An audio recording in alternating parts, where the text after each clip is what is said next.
Welcome to the Embers of Insight webinar series. Thank you for joining us today. My name is Roy Veraveles, and I am the Science Coordinator for the Canadian Prairies Prescribed Fire Exchange, and I'll be moderating this webinar today.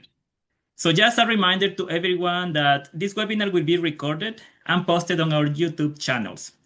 So a little bit of background about the Embers of Insight. So these webinars are produced through a collaboration between the Great Plains Fire Science Exchange and the Canadian Prairies Prescribed Fire Exchange. So these organizations are continuously sharing information, very important information, and supporting fire practitioners from all backgrounds, whether they are landowners, communities, conservation agencies, to help them to make informed decisions about using fire as a land management tool. So that being said, I would like to next introduce Lori Bamerlin from the Great Plains. Lori, would you like to say hi to everyone? Yes. Hi, everyone. I'm Lori Bamerlin from the Great Plains Fire Science Exchange. I'm the outreach coordinator, and I'll be monitoring chat and helping answer some questions and put in some helpful links. Amazing. Thanks, Lori. So before I introduce today's speaker, I will go over some general guidelines. First, for everyone, please keep your microphones off. You are welcome to keep your video on or off, whatever you are feel most comfortable with. For questions, please, Lori already mentioned this, but share those questions in the chat box or unmute yourself. You're welcome to unmute yourself and ask the question directly to John. Lori will be monitoring the chat, as she said, and be able to bring some of the questions to John later. Once you log off after the webinar today, you will be invited to complete a short optional anonymous feedback survey. So that will help us to improve for webinars in the future. With those items covered, and we're going to introduce our speaker today, John Weir. So John is a senior extension specialist at the Department of Natural Resources Ecology and Management at Oklahoma State University. He has over 35 years of experience in prescribed fire and also research across the Great Plains. And he has conducted more than 1,500 prescribed fires and helped establish over 70 prescribed burn associations. So he has a lot of experience. We're lucky to have John speaking today. With that being said, John will be presenting today about what are prescribed burn associations exactly and how landowners effectively apply fire to the land. So welcome, joining with a virtual applause. And John, you can take over now. You are welcome to share your screen now. All right. Well, thank you all. Thank you everybody for joining, and we'll get sharing my screen here, and we will get going. And I'll be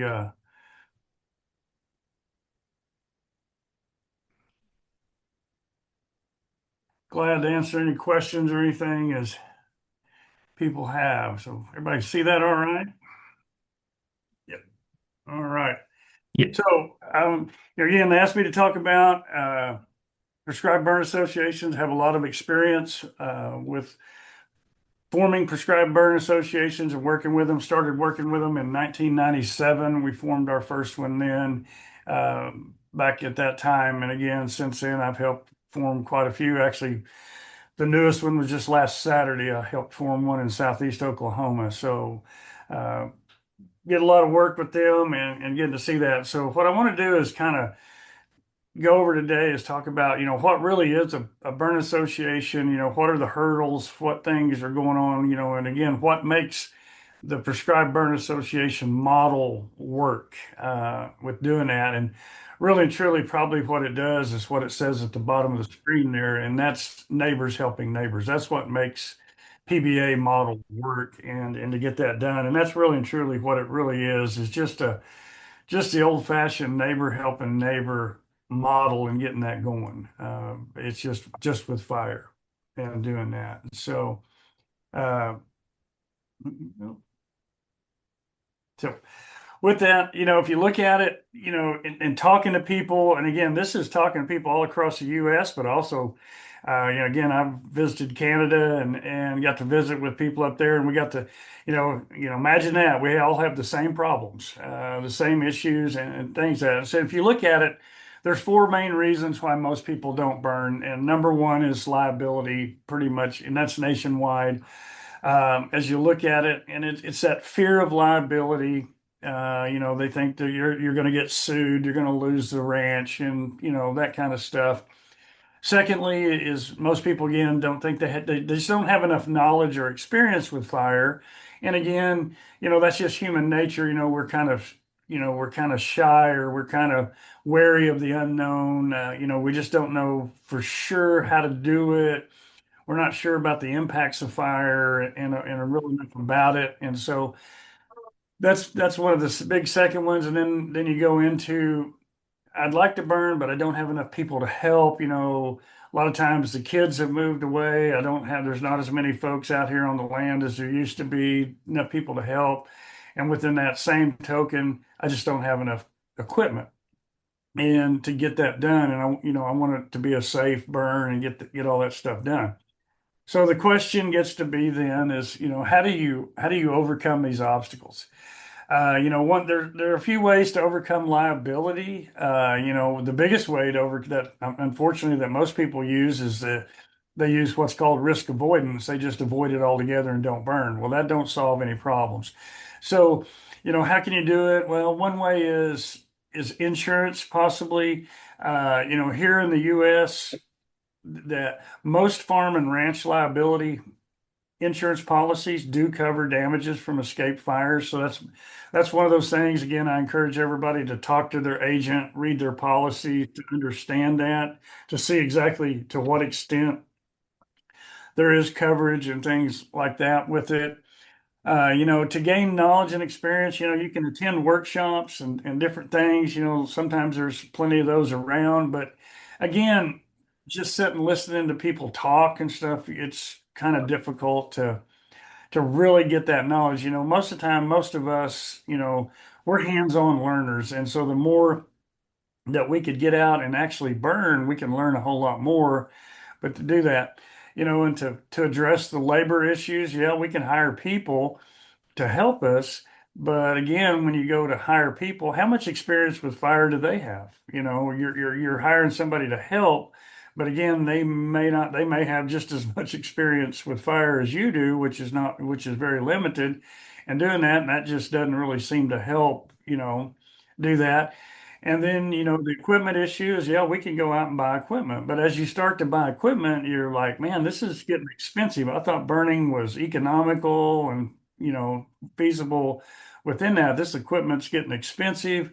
And so, you know, does that answer or solve our problems? And typically it doesn't, So, the thing to look at is how do you really do that? And prescribed burn associations, those are the answers, and it's been done that, or it's been proven over time now that this is a proven way to do it. One of the biggest things about managing that risk or liability, there's a difference between risk and liability. Liability is what the law states that you are liable for, is what, if there are damages incurred from something, this is what has liability. The risk is just the percentage or the chance of you becoming liable over something. So, if we can reduce risk, we can reduce liability. And so, so how do you manage that risk? And one of the biggest ways that you manage risk on a fire, especially with a burn association, is you address the other reasons. Those other three reasons why you don't burn is one of the biggest things is we start to attend more burns that our neighbors around us are burning. So we start to get more and more experience over time. And so as a group of people that burn together gain experience, they become more effective, they become safer, and things that go along. And so that helps mitigate a lot of risk real quick. Answer the labor issue by neighbors helping neighbors. That's a big part of it. So again, we have more people on our burn because we're gaining our neighbors to help each other. And then we start to pool our equipment and our resources. Not everybody, in the area may have spray unit to help, with water for suppression. Not everybody may have a drip torch.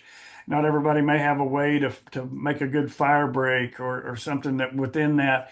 But as a collective group of those neighbors, everybody, there's all that equipment pooled together in one area, but so we can pool it and to help each other out. And so that makes the burn associations more effective. And then the other thing is property lines become less important too. Because if you look at it, the property boundaries are what keep everybody limiting what everybody does on burning because they're worried about that fire crossing the property line and getting on the neighbors. Well, if you start talking to your neighbors and talking about fire, a lot of times the neighbors are going, yeah, I'd like to burn too.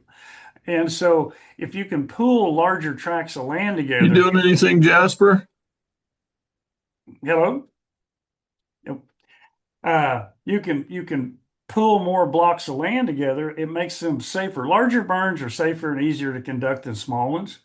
Also, you can use more natural breaks, burn from one road to another road. It may entail burning across three different property lines. But again, if you can get everybody in agreement, that makes that burn cheaper. It makes it more attainable and it reduces a lot of risk because we're not having to worry about that. And then also, the property issue, that risk becomes less and less because a lot of times, again, your neighbors are helping you. And if the fire happens to slop over on the neighbors a little bit, they're like, no big deal. It could happen to me too, as well. And so that's the good part about how you manage that risk with a burn association and getting that done. And it answers all those questions that we have about why we just don't use fire. And so, how do you start one? That's always the biggest issue. And the easiest way to do it again is what you want to do is you want to assemble a group of interested citizens, folks in that area. And again, these are the landowners, uh, leases, owners, also any agency folks that need to be involved that have possibility of they may have some expertise, they may have equipment, they may have funding that may be available. Again, those key players, or there's just a lot of different people that can be involved, and it can be a community deal. Again, you need to pick a leader, someone to lead it.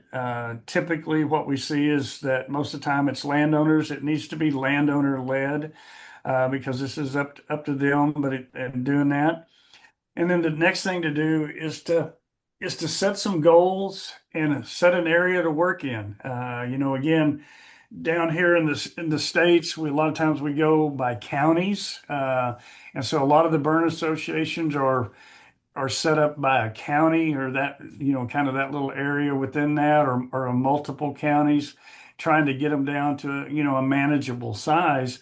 But again, setting goals and setting that area to work in. And then the biggest thing is going out and accomplishing a task. And that task is typically getting some fire on the ground so people can overcome, that problem. A lot of times what I analogy I use a lot of times, what I see with people new to fire is they want to burn, but they have all these hesitations, they have all these fears, and they're like that person that's standing on the edge of a cliff and they're supposed to take a step off.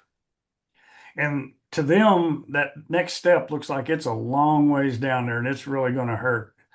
But what they don't see is the next step is really not that far. All you got to do is just step.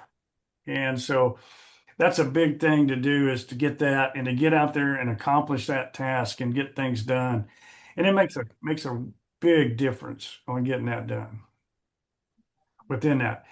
Some of the guidelines that again have been used over time, again, just simple guidelines.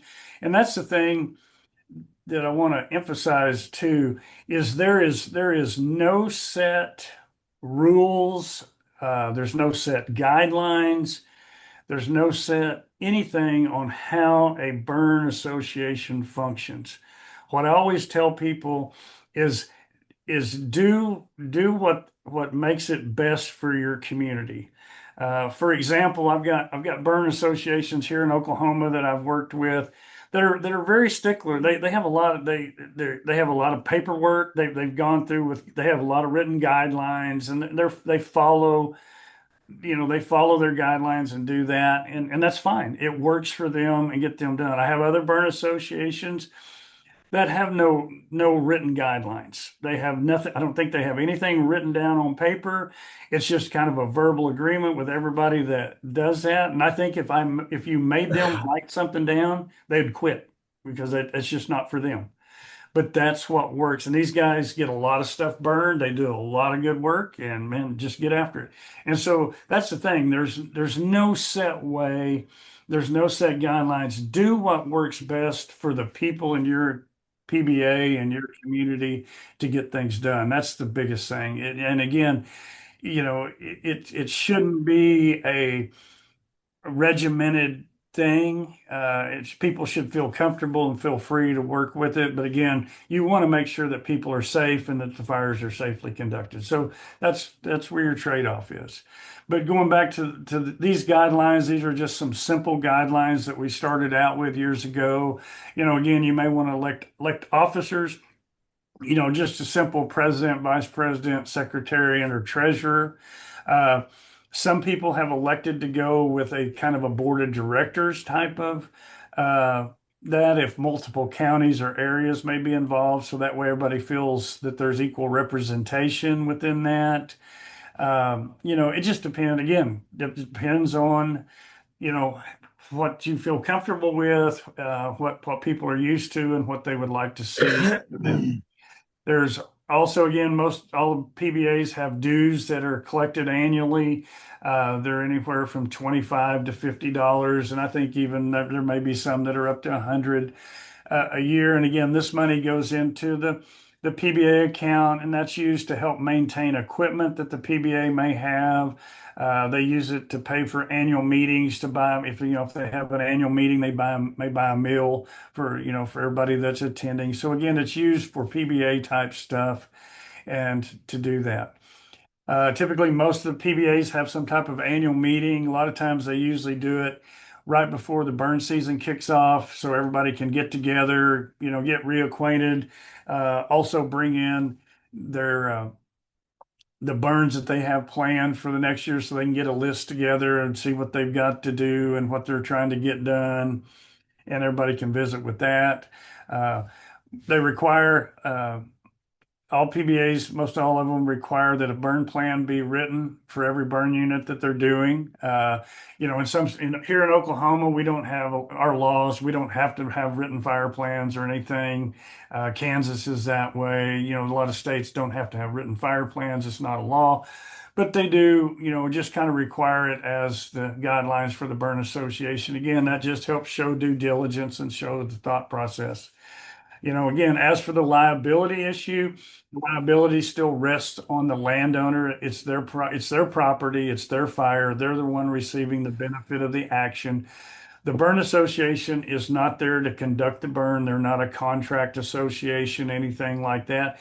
It's just a organization of people that are getting educated about fire, and they're just there to help their neighbors out. And so again, so that liability still rests on that.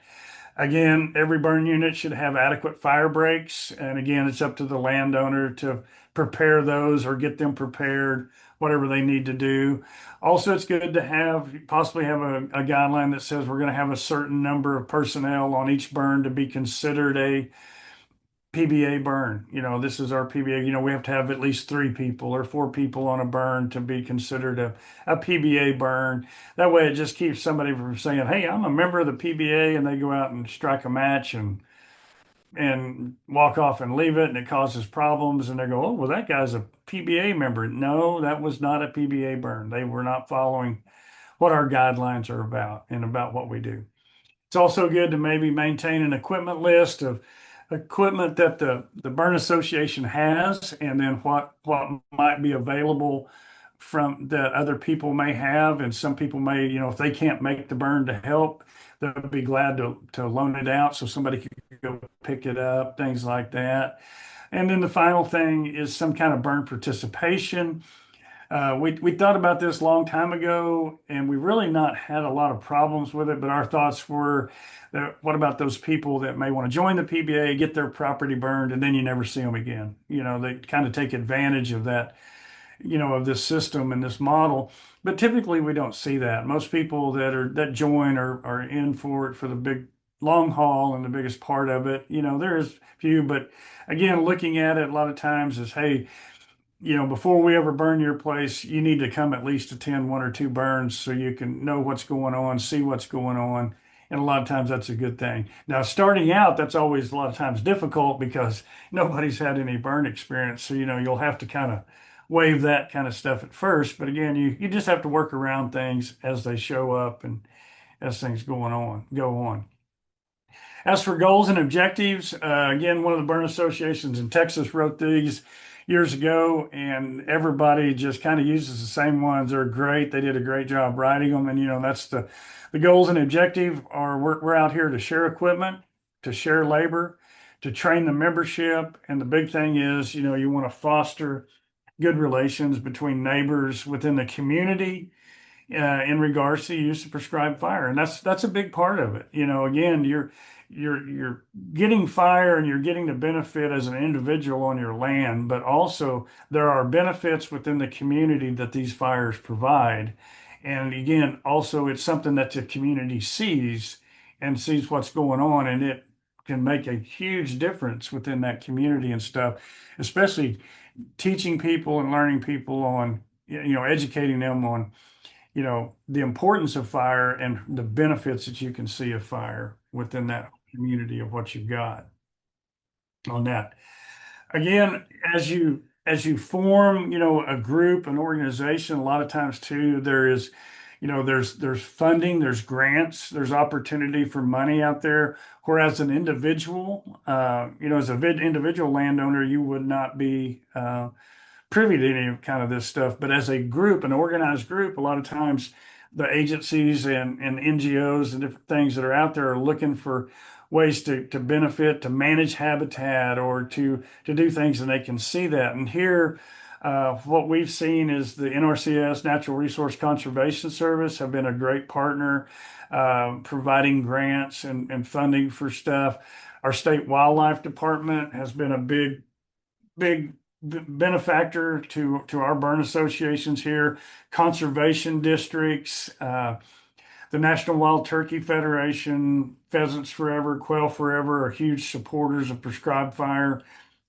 Throughout, also we have our U.S. Fish and Wildlife Partners Program, which works with private landowners, have been a huge benefactor and sponsor of a lot of the work of PBAs here in Oklahoma.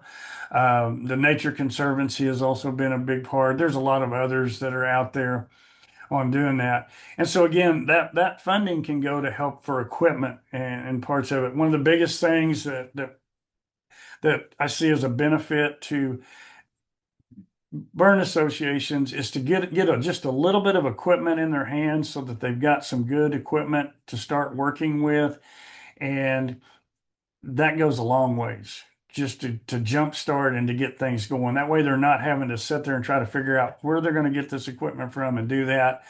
A lot of times it's some burn trailers. That way, when we do that, our burn trailers, we give every new burn association a burn trailer. It's just a 6-foot by 10-foot enclosed cargo trailer. And in that, we put drip torches, hand tools like rakes, swatters, in that, road signs, slip-on spray units that'll fit in side-by-sides, radios, leaf blowers, fuel cans, weather instruments, different things. So they have these burn trailers that they can set up and use, but it's also equipped, and that way all that equipment's in one spot. They can store it wherever they need to store it at. And then on the day or the day before a burn they got planned, that landowner can go pick that trailer up, pull it to their house, their property, and it'll be there with all that equipment and it's ready to go within that. So that's been a huge thing of getting and funding. And we've been able to do those pretty reasonable. I used to could get them done for less than $5,000 a trailer, but it's with prices last several years and keep going up and stuff. We're looking at about $7,500 to get a trailer started up. So, we don't do it real fancy and stuff, and we don't fix the insides up for them. That we just let each PBA do their own thing with what they want to do on that. here we have a lot of rural or volunteer fire departments. They can be beneficial to our PBAs. Again, they could add additional manpower, they could add additional equipment. There may be availability where PBA members could rent the equipment, or they can, for a small fee, have the local fire department come out and set and doing that. So again, it also is a benefit to the volunteer fire department because again, it provides a training opportunity for those folks to do that, help them to understand fire behavior. They could help get some money from different things.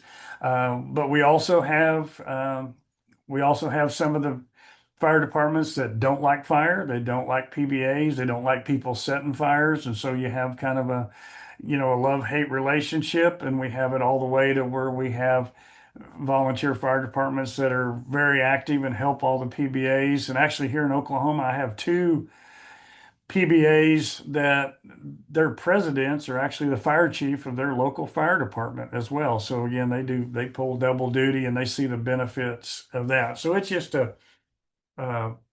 depends on the area and depends on an educational deal of it.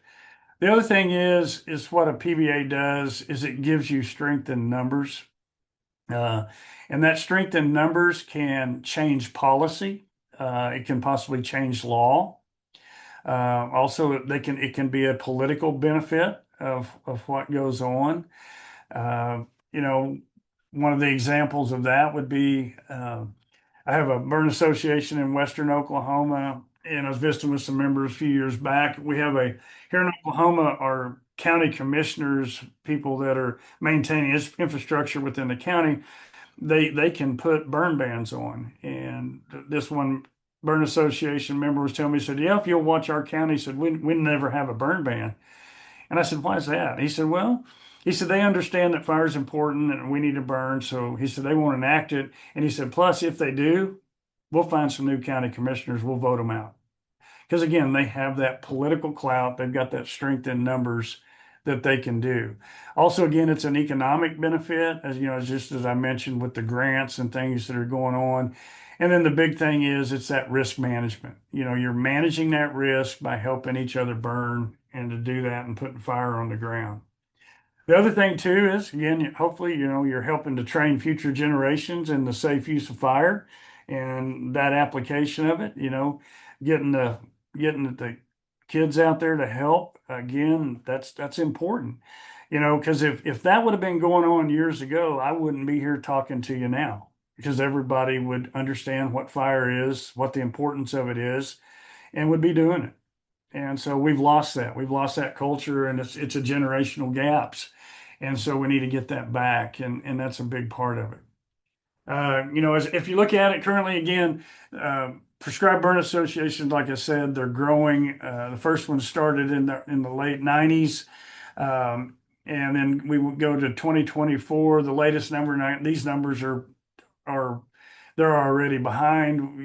At the last count, we had 141 in 19 states now. Again, this model developed from the Southern Great Plains here of what we've done and getting that out. And so people are taking this same model and using it and getting it done. And it's seeing that it's very effective and it can work within that. Just to kind of change from the PBA model to a burn association model. So in 2011, a group of us, at that time we had 12 PBAs here in Oklahoma back in 2010, 2011. And we had about half of them were really active, doing a lot of stuff. The other 6 were floundering, needing help. And we were talking about what could we do to help these burn associations? What could we do to help form new ones and doing that? And so a group of us from PBAs as well as agency people across Oklahoma, we got together and we formed the Oklahoma Prescribed Burn Association. And again, our main goal was to work with the existing PBAs, try to find them funding, get them things that they needed so they could get more fire on the ground, and then to also form new ones. And again, like I said, currently we have 26 PBAs now in Oklahoma, and we're continuing to grow every day with new ones. And what the Oklahoma Prescribed Burn Association has been able to do, we're a 501c3 not-for-profit organization that's recognized by the IRS here in Oklahoma. We got filed with our Federal Communications Commission and got a statewide radio frequency. So that way, all the radios we buy for the PBAs and stuff, they're all on the same radio frequency. That way we can work and do through that. But probably the biggest thing is we started working on grants and stuff for the overall group. Because again, you have to think about it. A PBA is typically made up of landowners and folks that are managing land and doing that. They have other jobs, that's their job, and they don't have time to really write grants. And that's why, and to try to get funding, a lot of times they don't know where to go. They don't have the contacts that they need.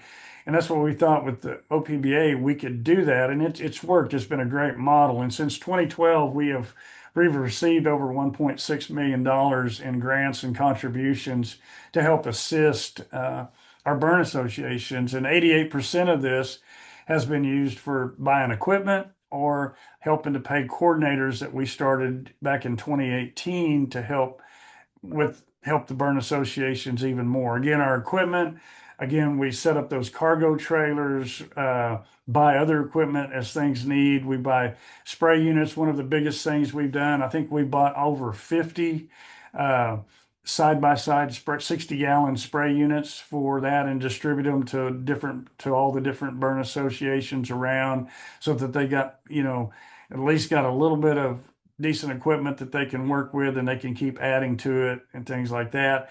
And then our big thing was our coordinators that we started hiring. We just hired some part-time. They work as part-time labor. Most of them are retired NRCS employees that work around the state, or they work with a specific local PBA, and they try to help them.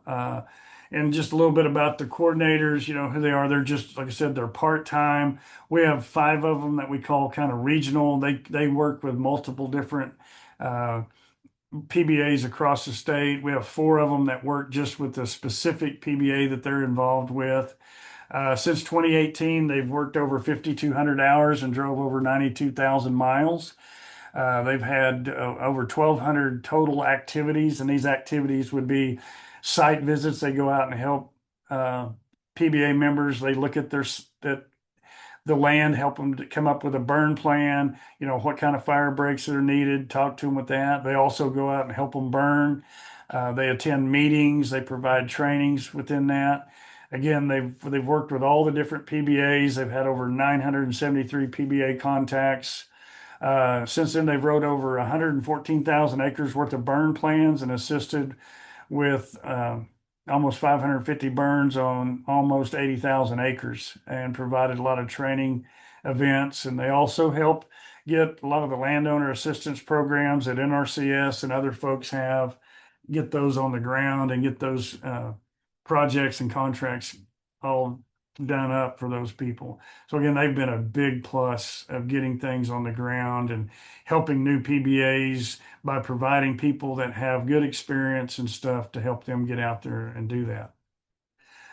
Another thing that we have done, OPBA does have a website, and you can see here it's ok-pba.org, and on our website we have a lot of information about our PBAs here in Oklahoma, but we also have information about, examples of bylaws, guidelines, all that stuff. So again, like I said, there's no need to reinvent the wheel. You can, download a bylaw template and just fill in the blanks and edit it to whatever you want to do to fit your PBA and how you wanted to do it. But also what we have is we have what we call our prescribed burn entry form. And we started it in 2014. And what it is, it's a quick, about 20 question entry form that we're asking people to give us information about their burns that they conducted. We don't gather any personal information. We don't ask for any names, emails, phone numbers, anything. We just want to know what state the burn was conducted in, the county, the date, and other questions. We have about, like I said, about 20 questions about the burn. And again, this helps us get a track record of the burn associations and what they can get done and what they've done. Also, it helps us with our grants and stuff. We have great information on how many burns are conducted, how many acres were treated for what. And again, that helps us with our grants and stuff to give people that. And so from that survey, since 2014, we've had over 1,100 burns reported on over 310,000 acres that have been done. The average burn unit that our PBAs here in Oklahoma are burning is about 287 acres on average, with the smallest being 1 and the largest being over 13,000 acres in size. We have burns that are conducted every month of the year, and our growing season burns are becoming more and more popular and more common. And when I talk about growing season burns, I'm talking about burns from May till October, up in our part of the world here of that. And again, you can see this is just showing the acres burned by year. Again, it varies every year. It varies with with the weather, the conditions, the amount of fuel that's out there, if we're in a drought or if it's too wet and whatever. But the biggest thing is you can see that our number of acres getting burned every year is trending upward, and it's continuing to grow. And again, 2024 was our biggest year. We had with over 65,000 acres being reported from PBAs here in Oklahoma during that time frame on that.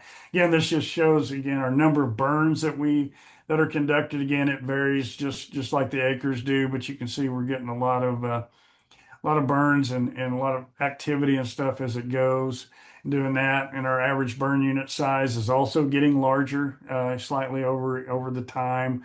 Again, I think as people see, it's easier to burn bigger units.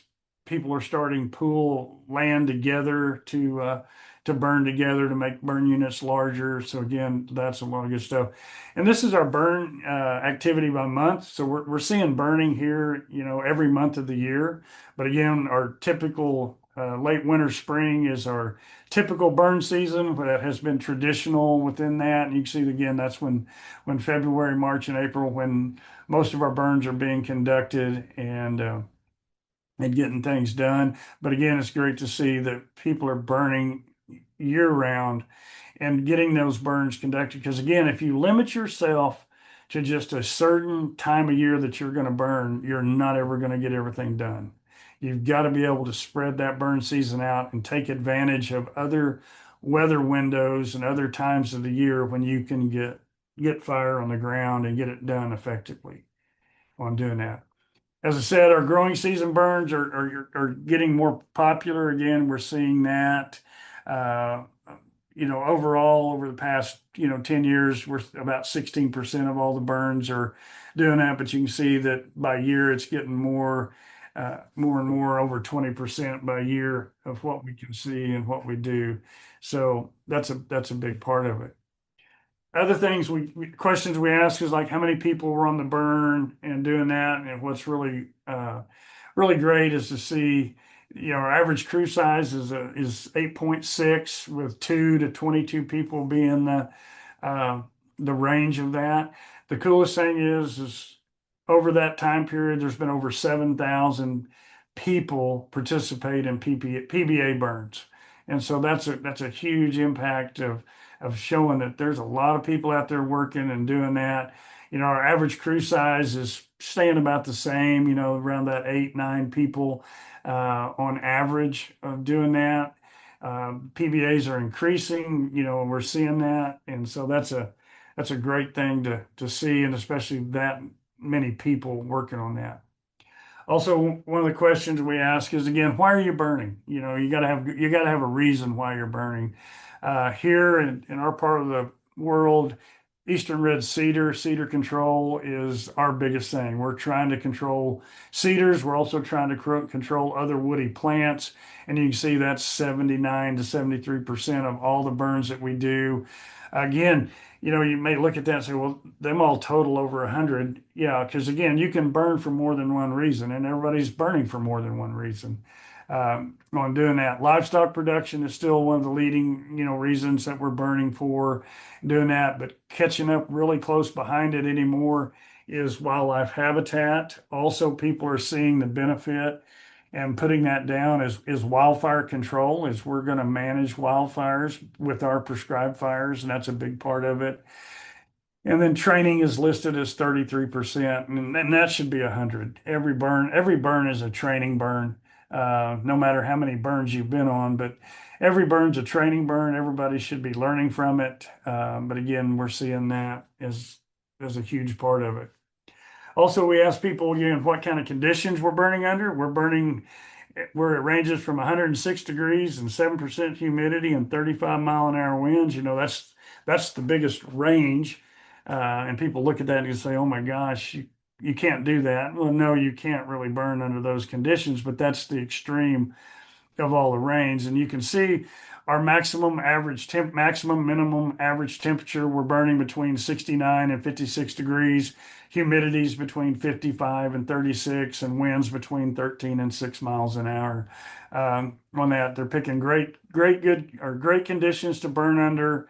And doing that, again, there are some burn units you can burn with more extreme conditions, again, because they're not going anywhere on that kind of stuff, and they've figured that kind of things out. And that kind of leads us into, what are we actually burning? And like I said, cedars are our biggest reason most people are burning. And so these burns are all being conducted with volatile fuels. Cedar is a very volatile fuel. It's pretty flammable most of the time. It has a great chance of great big flame lengths, throwing spot fires a great distance. So again, these folks are not out there just burning really light fuels, easy, simple stuff. They're burning some pretty complex stuff and getting it done. 80% of all the burns reported have cedar present. And again, you can see that through that graph as well, that it's increasing and the number of burns are increasing.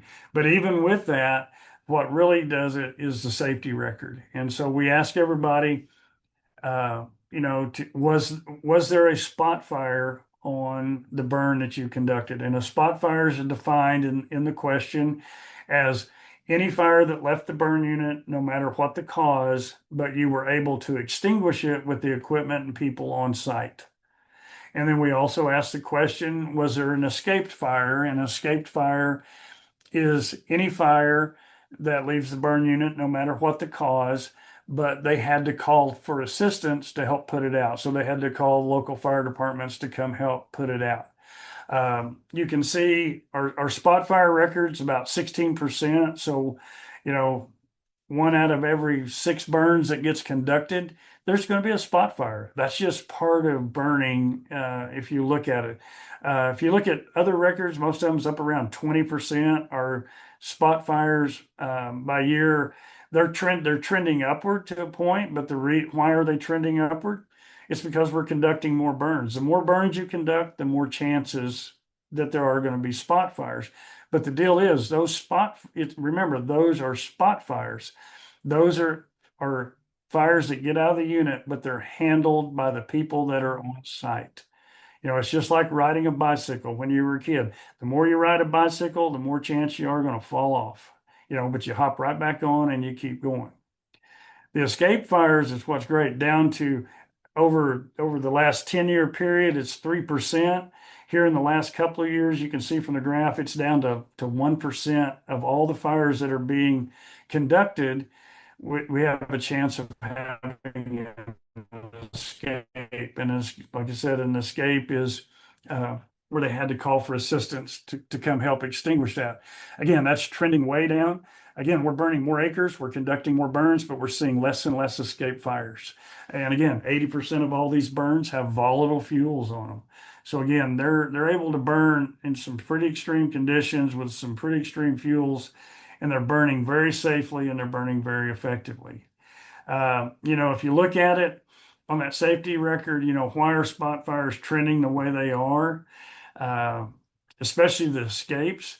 I think, is it experience? Probably. We're seeing, older burn units or PBAs now that have got a lot of experience. Our crew sizes are staying the same. So that means maybe we're getting better. They're getting people are better trained. They're better equipped, better equipment. Uh, a lot of times we may be going from restoration burns to maintenance burns because a lot of these they're repeated burns on the same property, or all the above. So, those are some things, some questions we need to find out and get some answers from. But I like where things are going with what they've got. And then the thing is, we ask people what the size of the escapes are, because again, escapes or spot fires, and this is all lumped together. And you can see right here, that's where the big thing comes into, because again, people always talk about the fear of fire and that fear of liability, that if I conduct a fire, it's going to get out and it's going to burn the whole countryside up, and to do that. Well, that's the farthest from the fact. 94% of all these reported spot fires and escapes are less than 10 acres in size.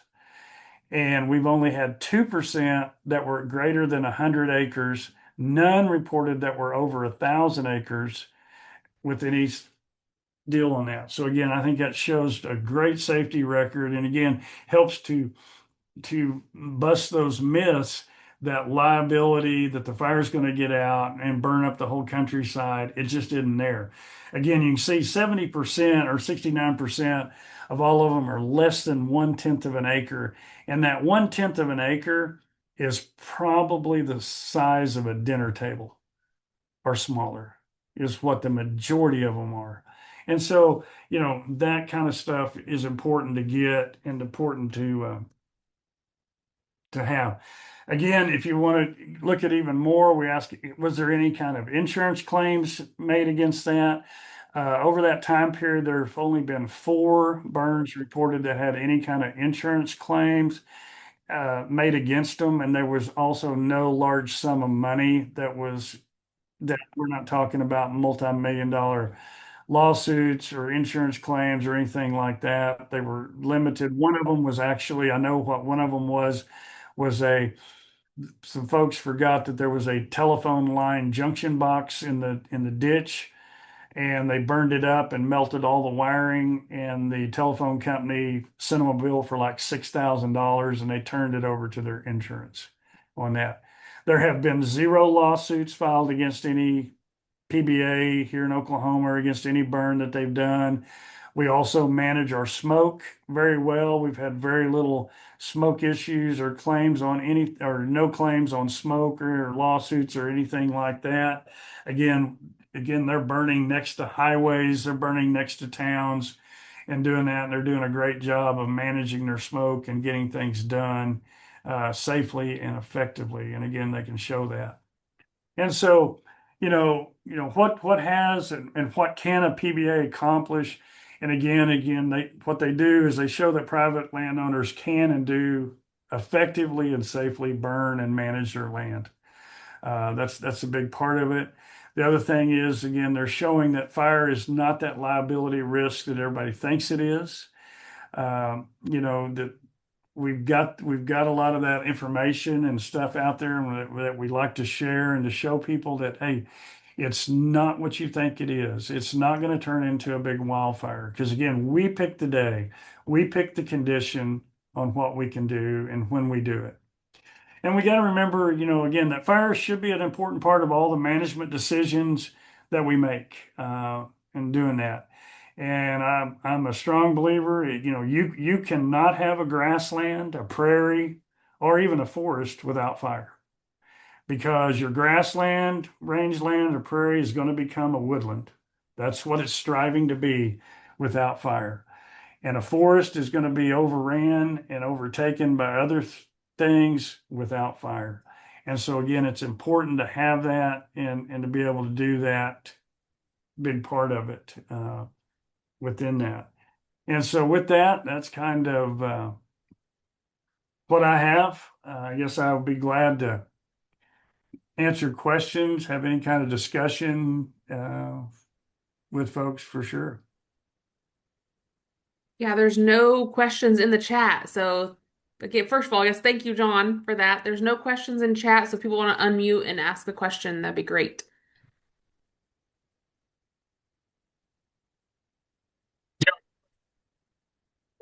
hear all of that experience from Oklahoma. I have a question about training for members of the Prescribed Burn Association. So how do they get training? How do you get training? It varies again with each group. A lot of times, a lot of somebody within that PBA has a little bit of experience with fire, and so they kind of lead and do that. Most of the people get pretty much kind of on the job training. Come and do whatever. Some of the PBAs have hosted little burn workshops where they bring other people in, and get people to show them techniques, how to do it. Again, they all, before the burn, they all go over what they're doing. They brief everybody and try to pair people up, especially people that don't have much experience with somebody that does, so they can kind of watch out for them, but they can also, explain to them what they are. Also, our coordinators have done a really good job. Again, all of them have good experience with fire, and so they've been a valuable training tool to do that. And again, a lot of our, fire's not difficult, and it shouldn't be difficult. A lot of times people think it's difficult, and a lot of times some of the agencies try to mystify it, and they try to think that they're the only ones that are smart enough to do it and that nobody else can. And that's just so far from the truth that it is. It's fire's not that difficult. I know people get tired of me saying it. I say it all the time that fire's not rocket science. Because number one, I'm not a rocket scientist. I'm as far from rocket scientist as you can be. And so if it was that difficult, I wouldn't be able to do it. And it's just putting a little bit of, prior thinking to it, applying a little bit of common sense, watching and learning how fire behaves is probably the biggest thing, and the biggest takeaway that you can get with burning is I encourage, and that's what when I teach people to burn and stuff, I encourage you, watch the fire, watch what burns, watch what doesn't burn, see how it behaves. That goes a long ways. You can learn a lot just by doing that, and so that's a big plus. So going back, the training just it goes. There's all kinds of different things that happen with training and stuff. A lot of them just get out there and go do it. They've been to a workshop or something. They've kind of seen that, and so again, they don't go out there and go try to light off, 3,000 acres and very difficult and complex burns. They'll go do small burns, get things going, and get an idea, and then gradually get bigger and bolder. Right. No, that's really great. Thank you so much. Lori, I think we have another question there. Yeah, it says, has the ability to get insurance increased with the creation of burn associations, or perhaps has the cost of insurance decreased? The PBAs have kind of helped a little bit with insurance, but it's also it hasn't mattered. So the example I can give is I think it's about 7-8 years ago, we worked with a insurance company, and we were able to develop a nationwide insurance policy. It was for anybody. It was PBA members, anyone. We made it where it was just, available to anybody. And it was very, very affordable. If I remember right, it was $250. Actually, it was a $500 policy, and that would provide coverage for up to 2 burns. It was over $1 million insurance policy, so he had up to $1 million in coverage. It was really simple. You just had to have a written burn plan with a minimum requirement on the written burn plan, turn that in and do that, and you could do that. And so we got that policy developed nationwide. It lasted a year. The reason that they didn't sell enough policies, and that's the deal. I've done some research. We wrote a paper on looking at liability and risk, and to me, insurance is just an excuse people use not to burn. Because again, you can get people affordable insurance and do that, and they're going to come up with another excuse of why they're not going to burn. in that, because there are tons of people out there burning that have no specific standalone insurance. Yeah, they've got their farm and ranch liability policy within that and doing it. And so the insurance thing, I'm just not a big proponent of it. I try not to dwell on insurance, because if you dwell on insurance, you're just not going to get anything done. Now, if we can get more policies after, I'm all for it. I am for it, yeah, because again, if this will make people, do get more fire on the ground, I'm all for more fire on the ground for sure.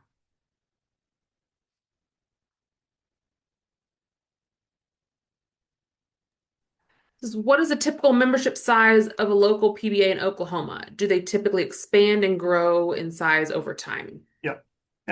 Typical, I would say probably an average is probably 30, uh, with ranging from probably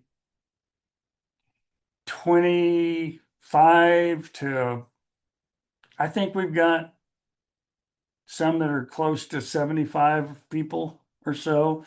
I know one of the PBAs in Nebraska, I think they've got over 100 members, they're doing that. Most of the time you see, again, it depends on the leadership in the PBA. That's always a big case, but most of the PBAs grow, and a lot of times it's slow growth. Because again, a lot of times the neighbors will see, their neighbors burning, see the benefits of it, and go, "Hey, I want to be a part of it," and do that. And so you can do that. So, but a lot of times too, some of the PBAs are static. They gain as many members as they lose, as people get older and retire or pass away. They static, but a lot of times the new ones, they grow, they'll grow a little quicker early, and then they get to a point where they go.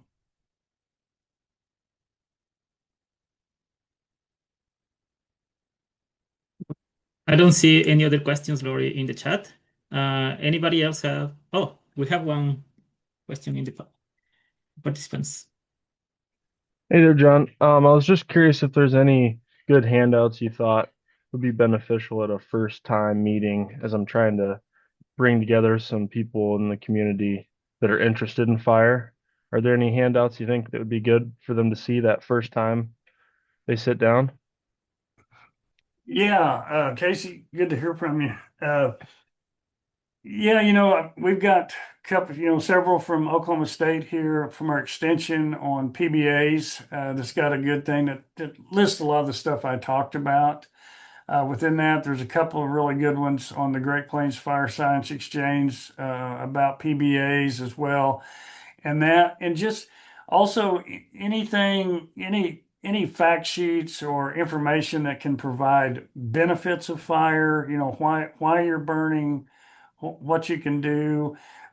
We also have a couple of, again, Oklahoma State Extension fact sheets on risk and liability, and just the discussion of that. It's really good for people to uh, get that and help understand them, and maybe to understand that the risk is not as great as what they think, and what they see out there. Also, again, anything that has ecological benefits, I think, is good for people to help understand. And then fact sheets or information about, under what conditions do we burn under? What kind of prescriptions do we follow? What should we see? What kind of equipment and things like that. Great, thank you. Not sure why my name is Casey. It's Carter Sargent. So we've met No, before. no. Thanks Okay. for hopping on today. Yeah. There is one question. It says, any guidance on getting a PBA started in an area with many overlapping government jurisdictions, indigenous governments and communities, private landowners, etc., diverse interests? Yeah. Uh, we don't have as much, Oklahoma, we're a private land state. Most of the Great Plains is private land states, so we don't see that. But even here in Oklahoma, we've had some great partnerships with our PBAs. We have one in Southwest Oklahoma that borders a Fish and Wildlife Refuge. They work great together. Again, the PBA can't go on the refuge and help them burn, but the refuge folks can come help those burn. But a lot of times what happens is the landowners get with the refuge staff and they talk about what they're wanting to burn and what they're going to burn. And they kind of let their fires cross their boundaries and do and accept each other's fires. They've had great working with that. I've had that happen with the Corps of Engineers and stuff and some of the burn and landowners around here. I know they're getting, again, there's a lot more burn associations being established in the western states, especially California. And again, where they have that multi-jurisdictional area and they've had really good benefits of working with that. Again, a lot of it's just like even in a private land state, it's neighbors getting out talking to each other that don't happen all the time. And it's the same thing. You see that a lot that those agencies don't talk to each other, let alone talk to their neighbors, the private landowners. And that's what it's got to be is those agencies and those groups got to come together and start talking to each other because we're all there for the same reason. We're there for good land management. And you may have policy, that agency may have a policy that, hey, we really wish you could come on our property and help us burn, but you can't, but we will take your fire. Or if you would take our fire, we'll be glad to, work together to create bigger burn units, safer burn units. Don't work against each other, but work with each other.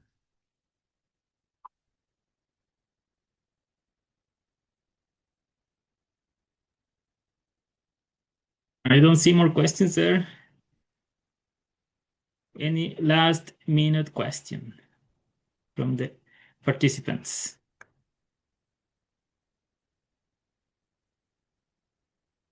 Right. No, this is great, John. Lots of information. I think people may reach out to you. I don't know if you have any contact from yourself that people can reach out to you for questions if they have anything. Yeah, later. I can put my email in the chat box. That'll be appreciated. Yep. If you have any kind of questions or anything within that, and I think Lori put OSU Extension fact sheet stuff and Great Plains Fire Science information stuff. So those are great sources of information and stuff. Excellent. So all right. Okay, so I think we are wrapping up here. It's already past 11. So if there is no any more questions, I'm gonna thank you so much, John, for your time. This is really appreciated for sharing all that experience. I'm hoping that here in Canada we can start developing more prescribed burn associations, and of course, those guidelines will help a lot. I'm gonna say thank you as well to Lori and Carol from the Great Plains Fire Science Exchange and Kat sends to the from the Canadian Prairie Prescribed Fire Exchange to making these webinars possible. Over the next couple of weeks, already Kat sends posted in the chat that we're gonna have two other webinars related to prescribed burn associations, so you can follow up on that topic as well. So you are welcome to register for those as well. Thank you everyone to join us today and have a really great day. thank you all, everyone. Appreciate it. Thank you, John. Thank you, Thank Roy you, and John. Kat. Thank you. Thank you, everyone.